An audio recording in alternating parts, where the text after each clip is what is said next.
భారతదేశాన్ని దృష్టిలో ఉంచుకొని అభివృద్ధి చెందుతున్న దేశాల లక్షణాలు. విదేశీ పాలనకు ముందు భారతదేశం వ్యవసాయపరంగా ఆసియాలోని పారిశ్రామికంగా ప్రపంచ దేశాలలో ప్రసిద్ధి చెందింది. సహజ వనరులతో సుసంపన్నంగా ఉన్న మన దేశంలో విదేశీ పాలనకు ముందు పేదరికం లేదు.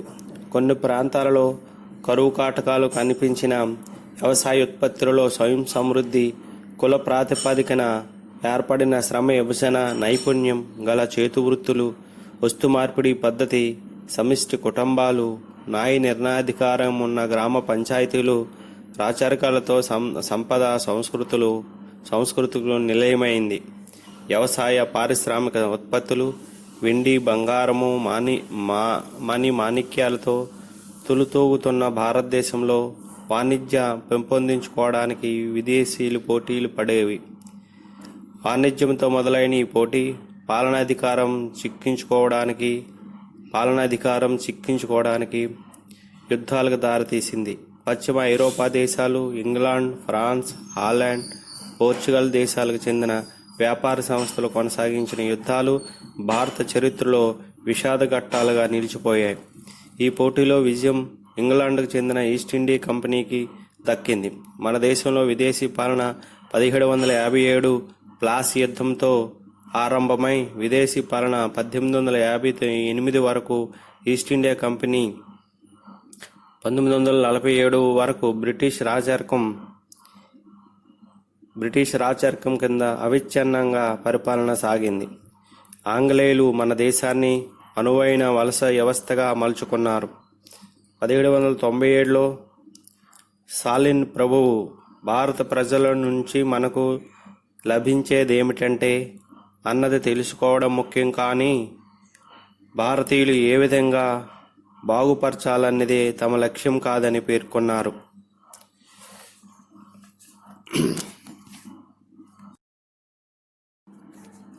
తలసరి ఆదాయం, జీవన ప్రమాణం, వనరుల లభ్యత మరియు ఉపయోగం, సాంకేతిక అభివృద్ధి మొదలైన లక్షణాల ఆధారంగా ప్రపంచ దేశాలు అభివృద్ధి చెందిన దేశాలు, అభివృద్ధి చెందుతున్న దేశాలుగా వర్గీకరించబడ్డాయి.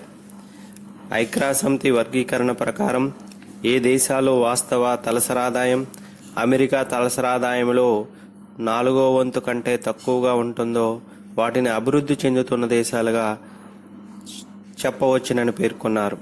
భారత ప్రణాళికా సంఘం నిర్వచనం ప్రకారం వెనుకబడిన ఆర్థిక వ్యవస్థ అంటే ఒక పక్క పూర్తిగా ఉపయోగించని లేదా తక్కువ ఉపయోగించిన మానవ వనరులు, మరో ప్రక్క పూర్తిగా వినియోగించని సహజ వనరులు కలిసి ఉంటాయని పేర్కొన్నారు.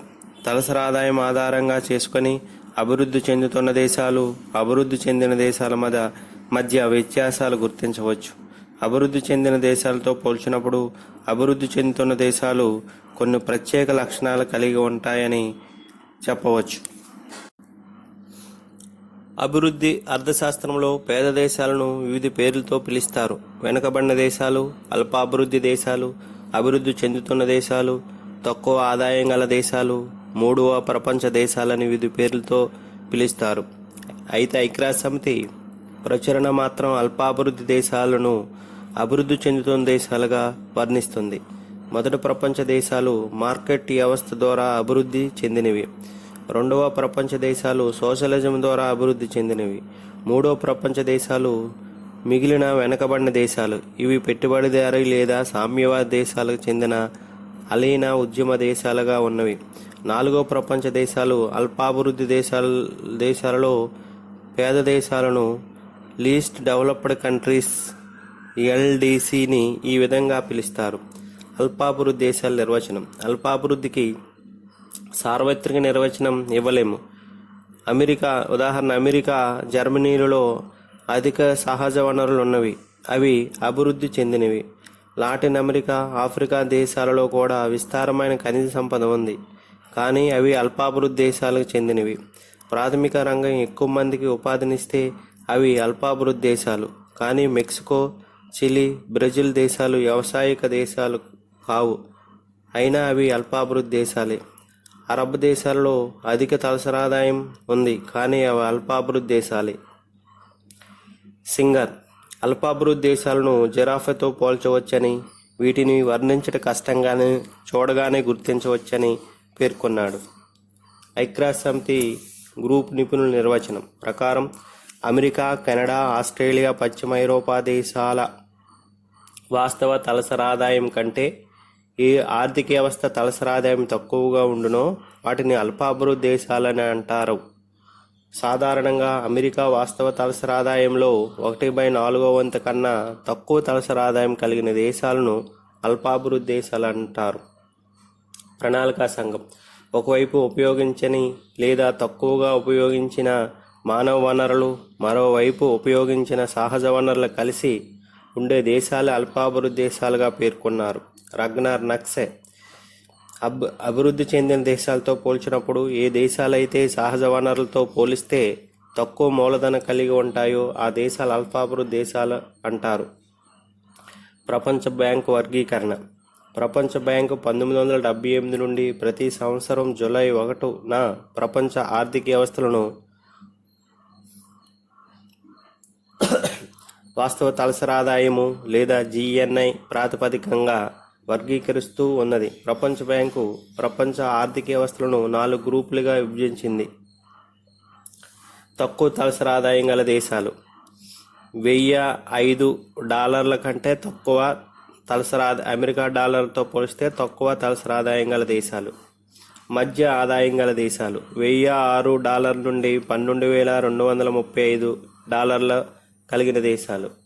దిగువ మధ్య ఆదాయ గల దేశాలు $1,006 నుండి $3,955 తలసరి ఆదాయం గల దేశాలు.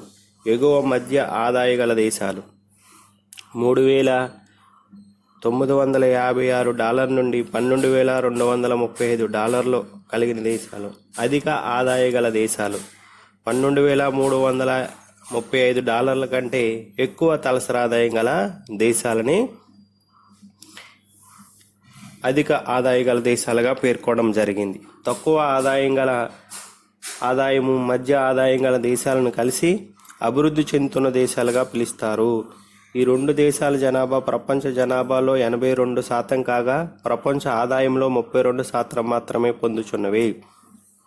అందుకే అభివృద్ధి చెందుతున్న దేశాలను ప్రపంచ మురుకువాడలుగా ఏకే కైరైన్ క్రాస్వర్ అభివర్ణించాడు. 2013 నాటికి భారతదేశం 125 కోట్ల జనాభాతో 1,570 తలసరి ఆదాయం అమెరికా డాలర్లో తలసరి ఆదాయంతో తక్కువ మధ్య స్థాయి ఆదాయం దేశాల జాబితాలో ఉంది. ప్రపంచ జనాభాలో 17.6%గా ప్రపంచ జాతీయ ఆదాయంలో 2.5% వాటాను కలిగి ఉంది. కొనుగోలు శక్తి పారిటీ ప్రకారంగా పర్చేసింగ్ పవర్ పారిటీ PPP డాలర్ల ఆధారంగా చూస్తే ప్రపంచ దేశాల మధ్య తలసరి ఆదాయం అంతరాలను తగ్గినవి. 2013 గణాంకాల ప్రకారం భారతదేశం తలసరి ఆదాయం $5,350 కాగా వినిమయం రేటు ప్రకారంగా $1,570. 2016 నాటికి ఇది $1,861. PPPలో $6,092. కొనుగోలు శక్తి సమానత సిద్ధాంతం ప్రతిపాదించింది గుస్తావ్ కాసల్. భారతదేశం అభివృద్ధి చెందుతున్న దేశం. GDP వృద్ధి రేటు పెరుగుతున్న దేశ జనాభాలో 4వ వంతు దుర్భర దారిద్ర్యంలో మగ్గుతున్నారు. మన దేశంలో వనరుల కొరత లేదు. లభిస్తున్న వనరుల సంపూర్ణంగా వినియోగించుకోవడం లేదు. అభివృద్ధి చెందుతున్న ఆర్థిక వ్యవస్థగా మన దేశం లక్షణాలు పరిశీలిద్దాం. అల్పాభివృద్ధి దేశాలు అభివృద్ధి చెందుతున్న దేశాలని కూడా పిలుస్తారు. 1. తక్కువ తలసరి ఆదాయం. అల్పాభివృద్ధి దేశాలలో తలసరి ఆదాయం తక్కువగా ఉంటుంది. తక్కువ తలసరి ఆదాయం వల్ల అల్ప జీవన ప్రమాణం, అపౌష్టిక ఆహారం, అపరిశుభ్రత ఏర్పడి వ్యాధులు పెరిగి ఆయుర్దాయం తగ్గుతుంది. ప్రపంచ బ్యాంక్ అంచనాలు 2015 ప్రకారం అధిక ఆదాయం గల దేశాలు సగటు తలసరి ఆదాయం $49,494 కాగా అల్ప ఆదాయ గల దేశాలు సగటు తలసరి ఆదాయం $619. ఈ రెండింటి మధ్య ఆదాయ వ్యత్యాసం ఎక్కువ ఉండటమే కాక పెరుగుచున్నది. భారత ఆర్థిక వ్యవస్థలో అల్పాభివృద్ధి లక్షణాలు ప్రతిబింబిస్తాయి. ప్రపంచ అభివృద్ధి నివేదిక 2015 ప్రకారం భారత తలసరి వినిమయం రేట్లో $1610. దీనికంటే యుఎస్సి తలసరి ఆదాయం 35 రెట్లు ఎక్కువగా ఉంది. అమెరికా తలసరి ఆదాయం $55,980. కొనుగోలు శక్తి సమానత ప్రకారం భారత తలసరి ఆదాయం $6,030. దీనికంటే యుఎస్ తలసరి ఆదాయం 10 రెట్లు ఎక్కువ. అమెరికా తలసరి ఆదాయం $57,540 పిపిపి ప్రకారం. అయితే వినిమయం రేటు కంటే పిపిపి ప్రకారం దేశాల మధ్య తలసరి ఆదాయ వ్యత్యాసాలు తక్కువగా ఉన్నాయి. 2015లో భారత తలసరి ఆదాయం $6,010 అమెరికా డాలర్లు 2016 నాటికి $1,861కి చేరింది.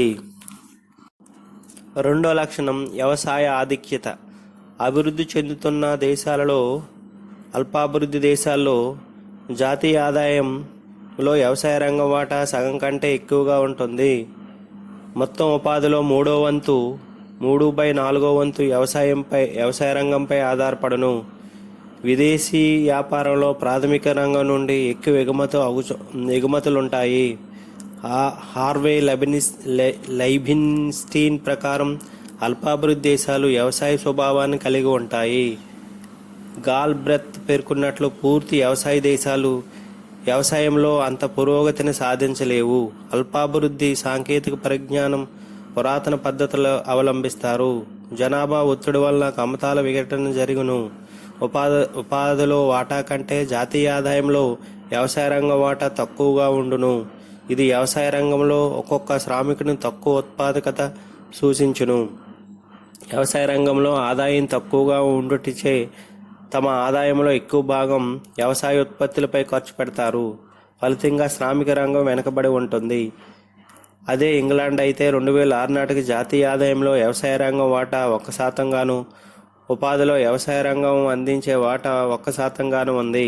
భారతదేశాన్ని పరిశీలిస్తే జాతీయ ఆదాయంలో వ్యవసాయ రంగం వాటా 1950-51లో 55% పైనే ఉంది. 2005-6 నాటికి 21%కి తగ్గింది. 2013-14 నాటికి 18%కి తగ్గింది. నూతన శ్రేణిలో 2014-15లో పంటలు 10.5%, పశుసంపద 4.4%, అడవులు 1.2%, మత్స్య సంపద 0.9%, మొత్తం వ్యవసాయ రంగం వాటా 17.4%. మొత్తం శ్రామిక జనాభాలో వ్యవసాయ రంగంపై ఆధారపడిన శ్రామికుల జనాభాను పరిశీలిస్తే 1951లో 72% కాగా 2004-05 నాటికి 52% పైగా ఆధారపడి ఉన్నారు. 2011 జనాభా లెక్కల ప్రకారం నాటికి 54.6% వ్యవసాయ రంగంపై ఆధారపడి ఉన్నారు. 2011-12లో ఎన్ఎస్ఎస్ వారు 68వ రౌండ్ ప్రకారం వ్యవసాయ రంగం 48.9%, పారిశ్రామిక రంగం 24.3%, సేవల రంగం 26.9%. 1950లో ప్రణాళిక సంఘం ప్రారంభించి ప్రణాళిక సంఘం అమలుపరిచిన ఈ 5 దశాబ్దాల కాలంలో ఈ మార్పు అంత చెప్పుకోదగ్గనది కాదు. అధిక జనాభా ఒత్తిడి. ఈ దేశాలు అధిక జనాభా వృద్ధి రేటుని కలిగి ఉంటాయి. జనాభా పరిమాణ సిద్ధాంతంలో 2వ దశలో ప్రవేశించి ఉంటాయి. మరణ రేటు తగ్గించడంలో విజయవంతం కాగలిగాయి, కానీ అదే వేగంతో జనన రేటును తగ్గించలేదు. అల్పాభివృద్ధి దేశాల్లో జనాభా వార్షిక వృద్ధి రేటు 2 లేదా అంతకంటే ఎక్కువగా ఉంటుంది. వైద్య సౌకర్యాలు విస్తరించడం వల్ల మరణ రేటు తగ్గినప్పటికీ పేదరికం, అజ్ఞానం, మతపరమైన మూఢనమ్మకాల వలన జనన రేటు ఇంకా అధికంగానే ఉంది. అల్ప మరణ రేటు, అధిక జనన రేటు వల్ల జనాభా వృద్ధి రేటు ఎక్కువగా ఉంటుంది. ఫలితంగా అనుత్పాదక జనాభా పెరిగి ఆధారపడేవారు శాతం పెరిగి తిరిగి జీవన ప్రమాణాలు పడిపోయాయి. ఈ దేశాలలో అధిక జనాభా వృద్ధి రేటు అనేది అల్పాభివృద్ధికి కారణం, ఫలితం కూడా. ఒక దేశంలో వార్షికంగా జనాభా 2% చొప్పున పెరిగితే తలసరి ఆదాయం స్థిరంగా ఉండాలంటే జీఎన్పీ కూడా వార్షికంగా 2% చొప్పున పెరగాలి. COR 4.1 అని భావిస్తే జీఎన్పీ వార్షికంగా 2% చొప్పున పెరగాలంటే పెట్టుబడి రేటు 8% ఉండాలి. తలసరి జీఎన్పీ 6% పెరగాలని ఆ దేశం భావిస్తే పెట్టుబడి 32% ఉండాలి. భారతదేశంలో 1971 నుండి జనాభా పరిణామ సిద్ధాంతంలో 2వ దశలో ప్రవేశించింది. 1911-21 దశాబ్దంలో భారత్లో జనన రేటు 49 గాను మనన రేటు కూడా 49 గానే ఉంది. 1991-2001 దశాబ్దంలో జనన రేటు 25.8% గాను మరణ రేటు 8.5% గా నమోదైంది. 2011 మన దేశంలో జనన రేటు 21.8% కాగా మరణ రేటు 7.1%. SRS 2016 ప్రకారం జనన రేటు 20.4%, మరణ రేటు 6.4%. 2001-11 మధ్య దశాబ్ద జనాభా పెరుగుదల వృద్ధి రేటు 17.7%. 2001-11 మధ్య సాంవత్సరిక జనాభా వృద్ధి రేటు 1.6%. అభివృద్ధి చెందిన దేశాలలో నిరుద్యోగత ఏర్పడడానికి కారణం సార్థక డిమాండ్ లోపించడం. వెనుకబడిన దేశాలలో నిరుద్యోగతకు కారణం మూలధన కొరత వల్ల, ఆర్థిక వ్యవస్థలో నిర్మాణాత్మక మార్పులు జరగకపోవడం, వ్యవసాయేతర రంగాలు అభివృద్ధి చెందకపోవడం, వ్యవసాయ రంగంపై జనాభా భారం ఎక్కువగా ఉంటుంది. అమల్లో ఉన్న వేతనం వద్ద పని చేయాలనే కోరికతో పాటు పని చేయగలిగే శక్తి కూడా ఉన్నప్పటికీ పని లభించని పరిస్థితి నిరుద్యోగత అంటారు. లేబర్ ఫోర్స్ ILO ప్రకారం 15 సంవత్సరాల నుండి 65 సంవత్సరాల మధ్య వయసు కలవారిలో పని చేయాలనే కోరికతో పాటు పని చేయగలిగే సామర్థ్యం కూడా ఉంటే వారిని లేబర్ ఫోర్స్గా భావించవచ్చు.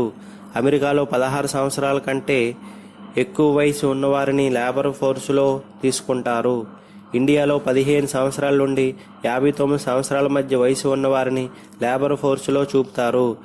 అయితే ఈ మధ్య కాలంలోని 64 సంవత్సరాలు తీసుకుంటున్నారు. పని చేస్తున్న వారిని, పని కొరకు ఎదురు చూస్తున్న వారిని, పనికి అందుబాటులో ఉన్నవారిని లేబర్ ఫోర్సులో భాగాలుగా చెప్పవచ్చు. వర్క్ ఫోర్స్ 15 సంవత్సరాల నుండి 64 సంవత్సరాల మధ్య వయసు ఉండి ఆర్థిక కార్యకలాపాల్లో పాల్గొనే వారిని వర్క్ ఫోర్స్ అంటారు. లేబర్ ఫోర్స్ నుంచి వర్క్ ఫోర్స్ని తీసివేస్తే నిరుద్యోగత లభిస్తుంది. Labour force equal to work force plus unemployment. నిరుద్యోగత రేటును శ్రామిక శక్తిలో వ్యక్తపరుస్తాము.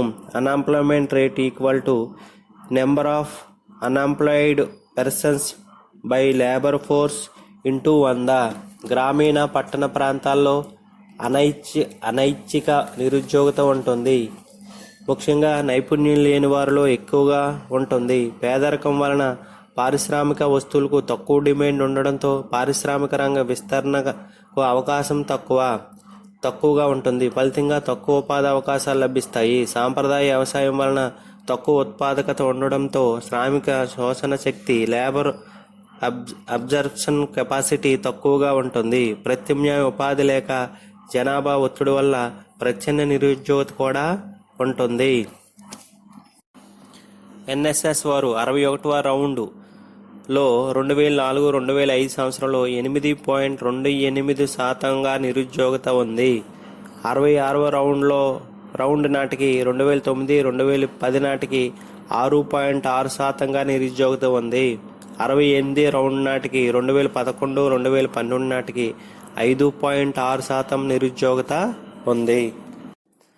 5 మూలధనం కొరత. భారత ఆర్థిక వ్యవస్థ మరొక ముఖ్య లక్షణం తలసరి మూలధనం కల్పన రేటు తక్కువగా ఉంటుంది. వెనుకబడిన దేశాల్లో ప్రజల ఆదాయాలు తక్కువగా ఉండడం వలన పొదుపు సామర్థ్యం కూడా తక్కువగా ఉంటుంది. ఫలితంగా మూలధన కొరత ఏర్పడుతుంది. అల్పాభివృద్ధి దేశాల్లో జీడిపిలో పొదుపు రేటు 20% కంటే తక్కువగా ఉంటుంది. రగ్నార్ నక్సే పేర్కొన్నట్లు అల్పాభివృద్ధి దేశాల్లో పేదరిక విషవలయాల వలన పొదుపు సామర్థ్యం తక్కువ, డిమాండ్ వైపు కూడా పరిమిత మార్కెట్లు వలన పొదుపు చేసేవారికి ప్రోత్సాహం ఉండదు. షుంపీటర్ పేర్కొన్నట్లు ఆర్థికాభివృద్ధికి అవసరమైన చొరవతో ముందుకి వచ్చే వ్యవస్థాపకులు కొరత వల్ల కూడా పెట్టుబడి స్థాయి తక్కువగా ఉంటుంది. కొంతమంది ధనవంతులకు వడ్డీలు బాటకం రూపంలో ఆదాయం వచ్చినా వారు ఆడంబర వినియోగంపై ఖర్చు చేస్తారు, కానీ పొదుపు చేసి పెట్టుబడి పెట్టరు.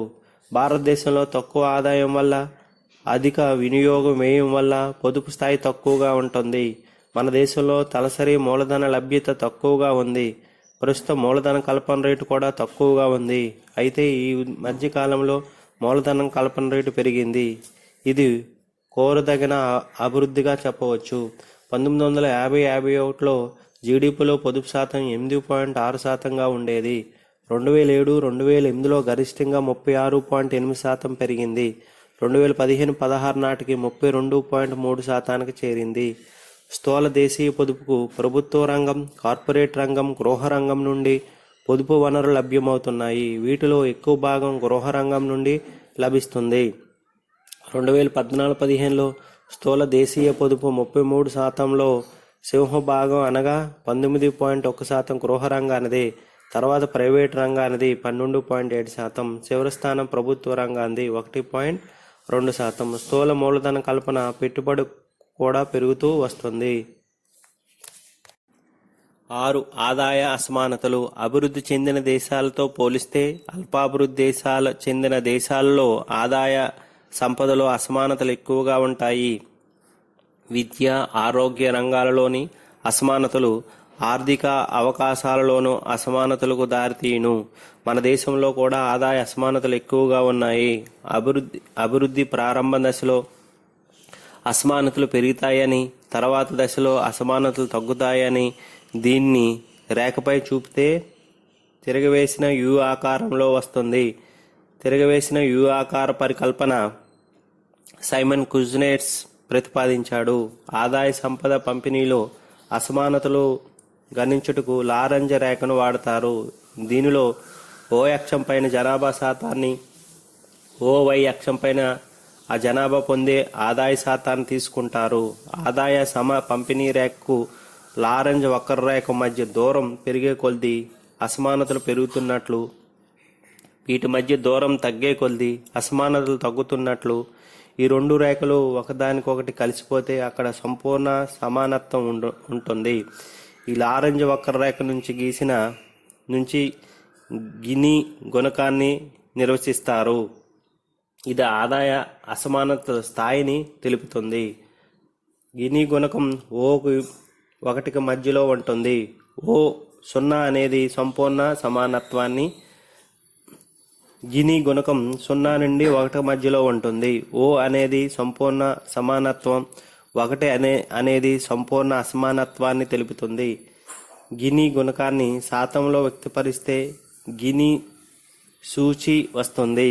ఇది 0 నుండి 100 మధ్యలో ఉంటుంది. కారిడోగిని పేరు మీదుగా దీనిని గిని గుణకం పిలుస్తారు. మన దేశంలో 1994లో గిని గుణకం 0.297 కాగా 2004-2005లో 0.368గా ఉంది.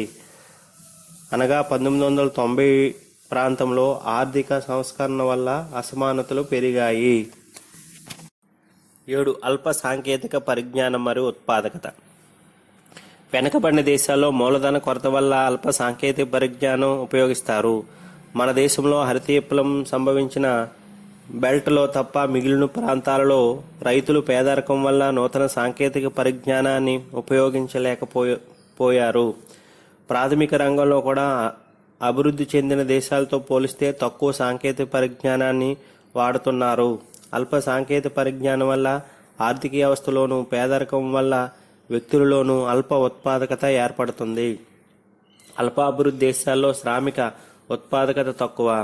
అల్ప జీవన ప్రమాణానికి అదే కారణం, అదే ఫలితం. శ్రామిక ఉత్పాదకత ఇతర ఉత్పత్తి కారకాల లభ్యత, ఆరోగ్యము, నైపుణ్యం గల పనివారు, పనిచేయాలనే ప్రేరణ అనే అనేక అంశాలపై ఆధారపడును.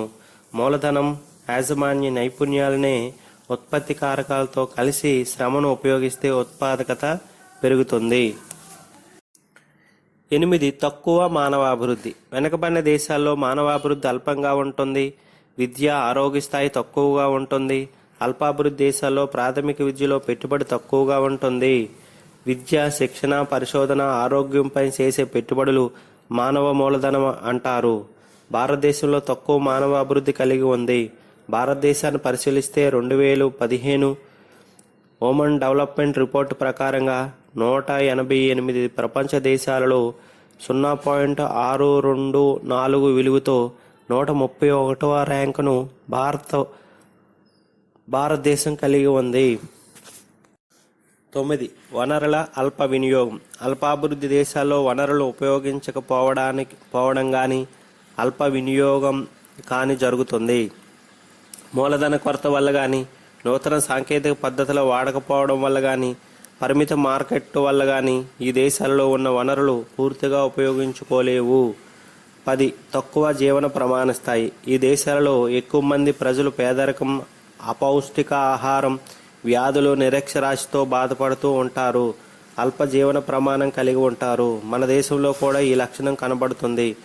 మన ఆహారంలో మాంసాకృతులు విలువ తక్కువగా ఉంటుంది. అభివృద్ధి చెందిన దేశాలలో సగటున 3400 క్యాలరీని శక్తి ఇచ్చే ఆహారం తీసుకోగా 1999 నాటికి మన దేశంలో 2496 క్యాలరీలు సగటున లభ్యమవుతున్నాయి. 2011-12లో రంగరాజన్ కమిటీ ప్రకారం 29.5% ప్రజలు పేదరికంలో ఉన్నారు. 2011 జనాభా లెక్కల ప్రకారం 85.5% కుటుంబాలు మాత్రమే సురక్షిత మంచినీరు పొందగలుగుతున్నారు. ఎక్కువ లభించేది పంజాబ్లో 97.6%. సురక్షిత నీరు కొరత వల్ల వ్యాధులతో పోరాడే శక్తి తగ్గి శ్రామికుని సామర్థ్యం తగ్గుతుంది. 11. వెనుకబడిన ఆర్థిక సంస్థలు. ఈ దేశాలలో పొదుపును సమీకరించే ద్రవ్య సంస్థలు సరిపడినంతగా లేవు. బ్యాంకింగ్ రంగం, ద్రవ్య సంస్థల అభివృద్ధి చెందకపోవడంచే పొదుపు సమీకరణ జరగలేదు. 12. ఆర్థిక ద్వంద్వత్వం. ఒకేసారి అభివృద్ధి చెందిన మరియు వెనుకబడిన లక్షణాలు ఆర్థిక వ్యవస్థలో కనబడడాన్ని సంఘటిత, అసంఘటిత రంగాలు కలిసి ఉండే, ఒకవైపు ఎడ్ల బండు, మరొక వైపు మోటారు కారు, ఒకవైపు పురాతన సాంకేతిక పద్ధతులు, మరొక వైపు ఆధునిక సాంకేతిక పద్ధతులు ప్రక్కనే సహజీవనం చేస్తూ ఉండడాన్ని ఆర్థిక ద్వంద్వత్వం అంటారు. సాంప్రదాయక రంగంలో ఉత్పాదకత కంటే ఆధునిక రంగంలో ఉత్పాదకత ఎక్కువగా ఉండును. సాంకేతిక ద్వంద్వత్వం పేర్కొన్నది బెంజమిన్ హిగ్గెన్స్. సామాజిక ద్వంద్వత్వం పేర్కొన్నది బొకో. విత్త ద్వంద్వత్వం పేర్కొంది మింట్. భారతదేశంలో కూడా ద్వంద్వ ఆర్థిక వ్యవస్థ లక్షణాలు స్పష్టంగా కనబడతాయి. 13. సాంఘిక ఆర్థిక అవస్థాపన సదుపాయాలు ఈ దేశాలలో కొరతగా ఉంటుంది. 14. వ్యవస్థాపన నైపుణ్యం తక్కువగా ఉండును. నవకల్పనలకు, వ్యవస్థాపకునికి పాత్రకు ప్రాధాన్యత ఇచ్చింది షుంపేటర్. 15. జనాభా సంబంధ లక్షణాలు. అధిక జనసాంద్రత, అధిక శిశుమరణాల రేటు, అల్ప ఆయుర్దాయం వంటి లక్షణాలు స్పష్టంగా కనబడతాయి. మన దేశంలో కూడా అధిక జనసాంద్రత కలిగి ఉంది. ప్రపంచ సగటు జనసాంద్రత 50 కాగా చైనాలో 141 కాగా మన దేశంలో 2011 నాటికి 382. సగటు ఆయుర్దాయం తక్కువగా ఉండును. భారత్లో 2011-15 నాటికి 68.56 సంవత్సరాలు. శిశుమరణాల రేటు ఎక్కువగా ఉంటుంది. భారత్లో 2016 నాటికి 34%. 0-15 సంవత్సరాల మధ్య పిల్లలు, 60 పైన ఉన్న వృద్ధుల అనుపాతం ఎక్కువగా ఉండటంచే ఆధారపడేవారు భారం ఎక్కువగా ఉంటుంది. అధిక పేదరిక ప్రభావం. ఆదాయ అసమానతల వలన పేదరిక స్థాయి కూడా ఎక్కువగా ఉంటుంది. ఆదాయ పంపిణీని మెరుగుపరిస్తే పేదరికం తగ్గును. ప్రపంచ బ్యాంకు పేదరిక రేఖను నిర్వచించినందుకు $1.90 2011 పీపీపీ డాలర్స్ ప్రకారం ప్రామాణికంగా తీసుకుంది. మన దేశంలో ఎన్ఎస్ఎస్ వారు 68వ రౌండ్లో అంచనా పేదరికం 21.9%. శ్రీ రంగరాజన్ నివేదిక 2011-12లో 29.5%గా ఉంది. 17. విదేశీ వ్యాపారం. సాధారణంగా ఈ దేశాలు ముడిసరుకులు, ప్రాథమిక వస్తువులను ఎగుమతి చేసి వినియోగ వస్తువులు, మూలధన వస్తువులు దిగుమతి చేసుకుంటాయి. దీనివల్ల దేశీయ పరిశ్రమల వృద్ధి దెబ్బతినును. విదేశీ వ్యాపారానికి సంబంధించిన తక్కువగా ఉన్న అవస్థాపన సదుపాయాలు, రవాణా విధానం, బ్యాంకింగ్ కొరత వలన విదేశీ వ్యాపారం తక్కువగా ఉంటుంది. గతంలో వలసవాదానికి గురి కావడం వలన అల్పాభివృద్ధి దేశాలు స్వతంత్రం పొందిన తర్వాత కూడా సామ్రాజ్యవాద దేశాలపై వ్యాపారానికి సంబంధించిన ఆధారపడి ఉన్నాయి. అందుచే ఇండియా చాలా కాలం టీ, కాఫీ ఎగుమతిపైన, బ్రెజిల్ కాఫీ ఎగుమతిపైన, మలేషియా రబ్బర్ ఎగుమతిపైన, క్యూబా పంచదార ఎగుమతిపైన ఆధారపడి ఉన్నాయి. మన దేశంలో ముడిసరుకులు ఎగుమతి చేసే స్థాయిని దాటి ఇంజనీరింగ్ వస్తువులను ఎగుమతి చేసే స్థాయికి చేరింది.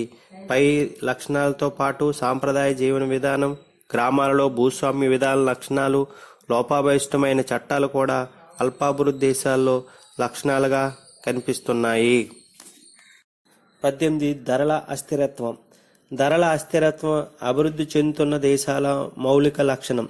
భారతదేశంతో పాటు దాదాపు అన్ని అభివృద్ధి చెందుతున్న దేశాల్లో నిత్యావసర వస్తువుల కొరత వలన మరియు వినియోగం, ఉత్పత్తి మధ్య ఉండే అంతరం వలన ధరల అస్థిరత్వం కొనసాగుతూ ఉంటుంది. సామాన్య ప్రజల ఆదాయాలు తరచుగా పెరగవు. కాబట్టి పెరుగుతున్న ద్రవ్యోల్బణం వలన వారికి తన జీవన ప్రమాణ స్థాయిని కొనసాగించడానికి ఒక సమస్యగా ఉంటుంది. పై చర్చించిన అంశాల ఆధారంగా అభివృద్ధి చెందుతున్న దేశాలు అభివృద్ధి చెందిన దేశాల కంటే భిన్నమైనవని చెప్పవచ్చు. పై పేర్కొన్న లక్షణాలతో పాటు అభివృద్ధి చెందుతున్న దేశాల్లో అభివృద్ధిని ప్రభావితం చేయగల సాంకేతిక విద్య కొరతగా ఉంది. రవాణా, ప్రసార సాధనాలు పూర్తిగా అభివృద్ధి చెందలేదు. పరిశ్రమలు, వ్యాపారానికి అవసరమైన మూలధనాన్ని అందించే బ్యాంకింగ్, విత్త సంస్థలు సరిపడనంతగా లేవు. ఇవే కాకుండా ప్రతికూలమైన వ్యవస్థాపూర్వక నిర్మాణం, బలహీనమైన రాజకీయ నాయకత్వం ఈ దేశాలు వెనుకబడి ఉండడానికి కారణంగా అవుతున్నాయి. అభివృద్ధి చెందుతున్న దేశాలకు భారతదేశం ఒక చక్కని ఉదాహరణ. స్వతంత్రం తర్వాత ప్రణాళిక అమలు చేయడం వలన భారత ఆర్థిక వ్యవస్థలో అభివృద్ధిలో సరైన దిశలో ముందుకు పోతున్నది. 1990లో ప్రవేశపెట్టిన నూతన ఆర్థిక సంస్కరణ వలన ఆర్థిక వ్యవస్థ కొన్ని సందర్భాలలో అభివృద్ధి చెందిన దేశాల కంటే మెరుగైన వృద్ధి రేటును నమోదు చేసింది. కొనుగోలు శక్తి ఆధారంగా 2011 సంవత్సరంలో ప్రపంచంలో భారత్ 3వ అతిపెద్ద ఆర్థిక వ్యవస్థగా, 2050 నాటికి చైనా తర్వాత 2వ అతిపెద్ద ఆర్థిక వ్యవస్థగా ఆవిర్భవిస్తుందని ప్రపంచ బ్యాంక్ అంచనా వేసింది.